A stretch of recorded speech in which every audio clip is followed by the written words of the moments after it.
Hi කොහොමද යාළුවනේ ඔයාලා හැමෝටම සුබ අලුත් අවුරුද්දක් වේවා. ඉතින් ඔන්න අපි අලුත් අවුරුද්දට කොහොමද කෑම මේසයට ඕන කැවිලි ටික හදාගත්තේ කියන වීඩියෝ එක තමයි අද අරගෙන ආවේ.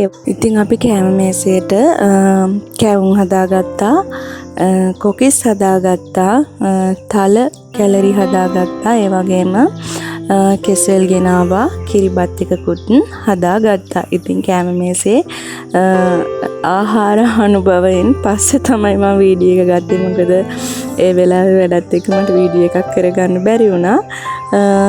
ඉතින් ඔන්න ඔය විදිහට පිටි ටික කොටලා පිටි හලලා ඉතින් බොහෝ දුරට මම ගෙදර හිටියනම් කියන මගේ ඇනෙක්ස් එකේ හිටියනම් මම බොහෝ දුරට මම කරන්න බෙන්ඩර් එකෙන් පිටි ටික කොටාගෙන එහෙම තමයි හදාගන්නේ. ඉතින් අපි අම්මලා ගෙදර ආවනේ. ඒ කියන්නේ මේ හස්බන්ඩ්ගේ අම්මලා ගෙදර ආපු හින්දා හස්බන්ඩ්ගේ අම්මලා ගෙදර මෝලෙනුයි වංගෙඩියනුයි තමයි පිටි කොටාගත්තේ.